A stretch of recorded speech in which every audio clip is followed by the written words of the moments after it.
आपको छू नहीं पाएगा। मिसाल क्या है? मिसाल देख लीजिए, आंदोलन चल रहा है, सिर्फ 3% हैं वो लोग जो आंदोलन कर रहे हैं। कौन है? किसान लोग हैं। क्यों आंदोलन कर रहे हैं? चूँकि उनका अधिकार छीनने की कोशिश की जा रही। ये इसलिए 3 कानून बनाए गए, वो इसलिए प्रोटेस्ट कर रहे हैं चूँकि किसान जो इस देश की आन बान शान है, किसान इस देश की अन्नदाता। हमको रोजी रोटी कौन देता? किसान लोग देते। अनाज, चावल और दूसरी चीज़ें कौन उपज करते हैं? आपके इलाके में भी चावल पैदा होता है, किसान लोग देते। लेकिन उनके खिलाफ का मतलब एमएसपी के खिलाफ। एमएसपी का मतलब होता है अधिक से अधिक भाव पर अपने फसल को बेचना। आपने चावल, धान लगाया, अब इस धान को, आपके पास 10 क्विंटल धान हुआ, आप चाहते हैं कि हम इस धान को बेच कर आए, तो आप अपनी ट्रैक्टर गाड़ी में डालते हैं और ये धान लेकर जाते हैं। आप खड़गपुर जाते हैं, कलकत्ता जाते हैं, हावड़ा जाते हैं, मिदनापुर जाते हैं, कहीं जाते हैं। वहाँ पर जाकर देखते हैं कि भाई 10-5 जगह के ऊपर वो लगी हुई है, जो बेहतर भाव दे आप उसको बेचकर चले आते हैं। जो ज़्यादा से ज़्यादा भाव दे उसको देकर चले आते हैं। अभी तक ये कानून था, लेकिन अब किया क्या गया है? अब ये किया गया है कि अगर कोई आपके गांव में किसान है, वो 10 क्विंटल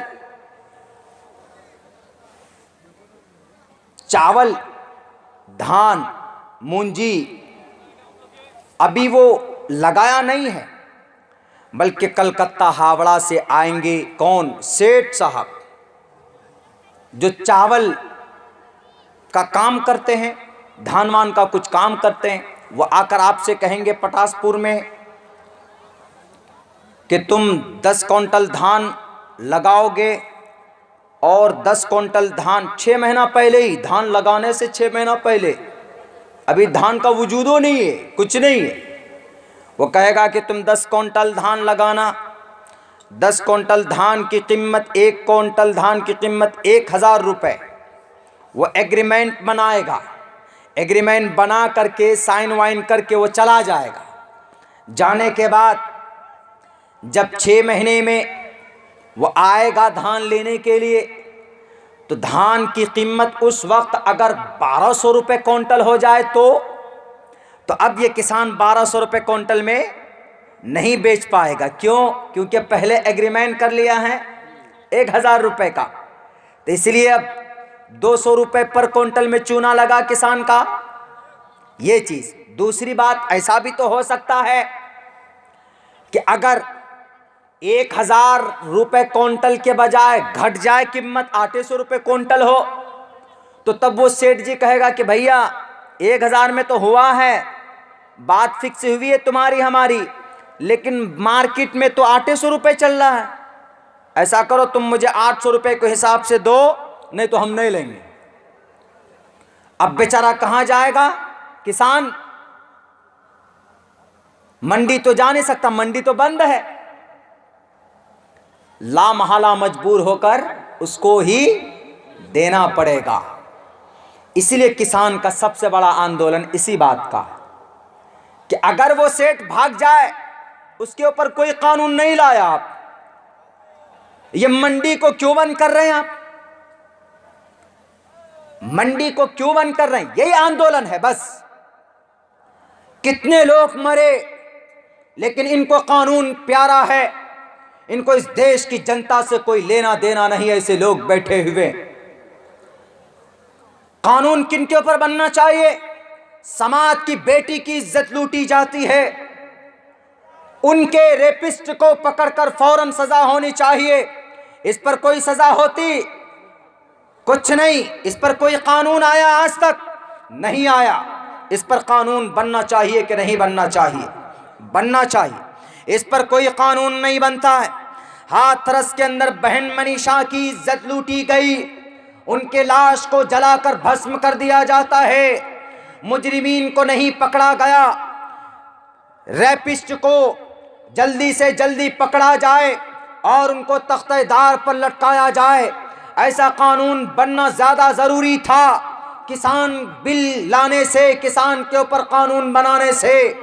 और तो और यही वैशाली के अंदर हमारी बहन गुलनाज को किरासिन डालकर, डीजल डालकर उनको जलाने की कोशिश की गई, मगर 15 दिन तक वो जिंदा रही, 15 दिन तक मौत से लड़ती रही, 15 दिन तक पटना के अंदर, द कैपिटल ऑफ बिहार के अंदर उनका इलाज होता रहा, उनके मुजरिमीन को नहीं पकड़ा गया।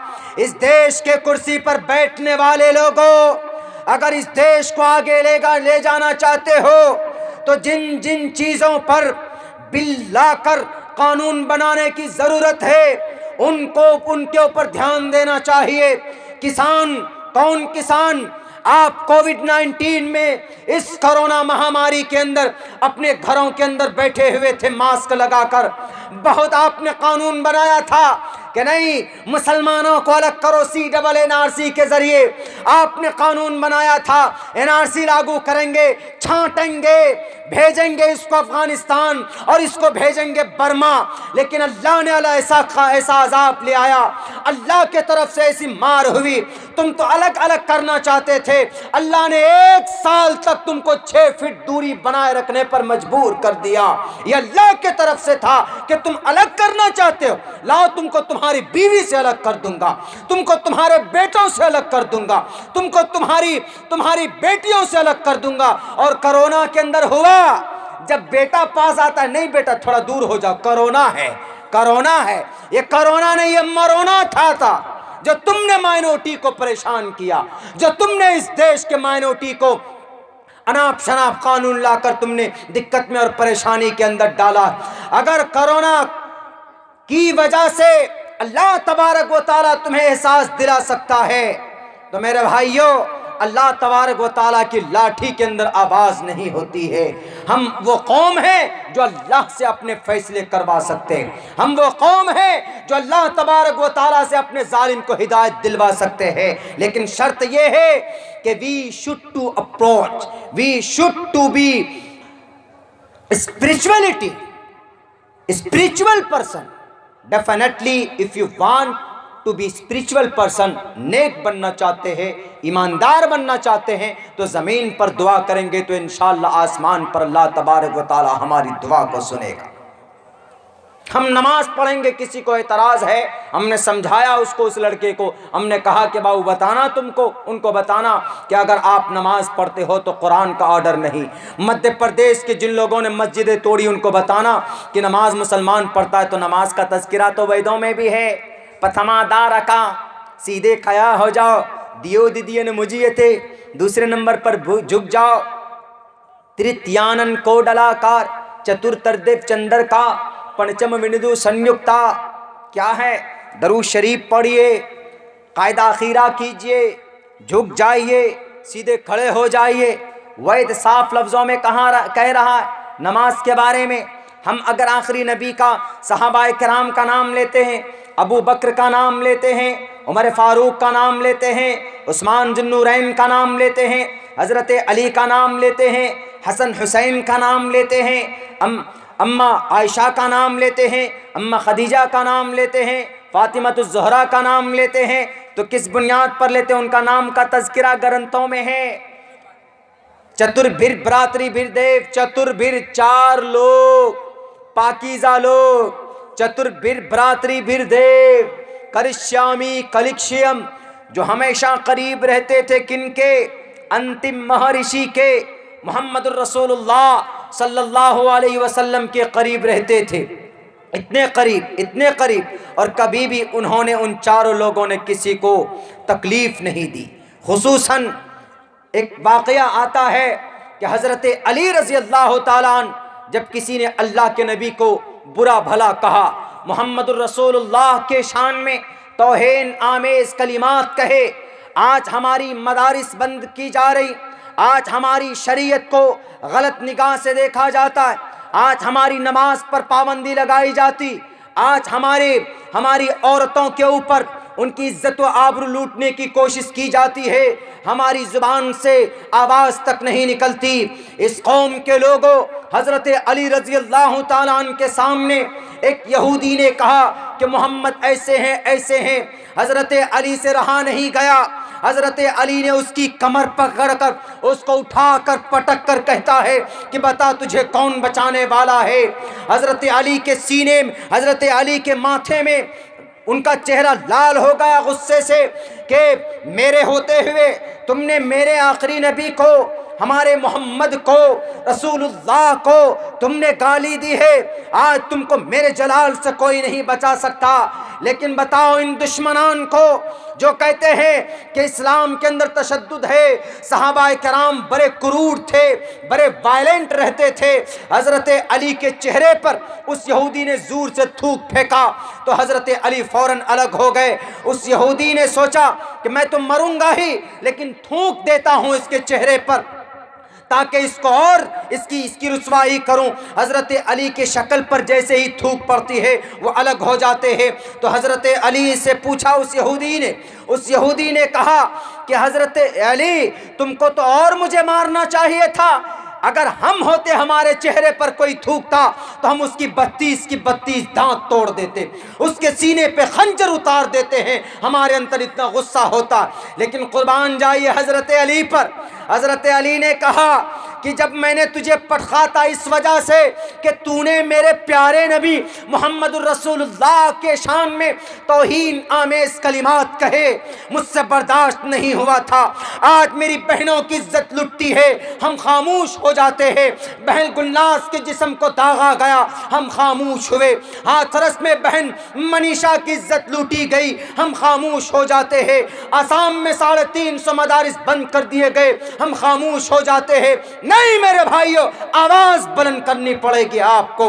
सोशल मीडिया के जरिए आवाज़ बुलंद कीजिए, बल्कि अपना प्रोटेस्ट दर्ज करवाइए जब ज़रूरत पड़ती है। संविधान के मुताबिक, कानून के मुताबिक किसी को दुख तकलीफ मत पहुंचाइए। अगर आपको शरीयत में दखलंदाजी की जा रही हो और आपके अंदर कोई आपकी रगे हमीयत ना फड़के, आपके माथे में शिकन ना आए, तो समझिए कि आपका ईमान कमज़ोर है, आप कंप्लीटली मुसलमान नहीं है। हज़रत अली ने कहा कि यहूदी तूने मोहम्मद रसूलुल्लाह को गलत कहा। मैं मोहम्मद रसूलुल्लाह के शान में, शरीयत में अल्लाह के लिए कोई गलती करे तो मैं माफ़ नहीं कर सकता। मेरी जान और माल कुर्बान मोहम्मद पर मैं फना हो जाऊं, लेकिन मोहम्मद रसूलुल्लाह को कोई गलत कहे, वी कांट बेयर, मैं बर्दाश्त नहीं कर सकता। इसीलिए मैं तुझे दफन कर देता यहीं पर। लेकिन जब तूने मेरे चेहरे पे थूक फेंका तो अब वो मैटर पर्सनली हो गया। अब जो मुझे गुस्सा आया तो तेरे मेरे चेहरे पर फेंकने की वजह से आया। अब ये मेरा पर्सनल मैटर हो गया और मैं, इस्लाम ये इजाज़त नहीं देता कि मैं अपने खातिर किसी को तकलीफ दूँ, किसी को मारूं। अगर मैं तुझे मारता तो लोग कहते कि अली के चेहरे पर थूका इसलिए अली ने उसका दांत तोड़ दिया। इसलिए मैं तुझे जा माफ करता हूं।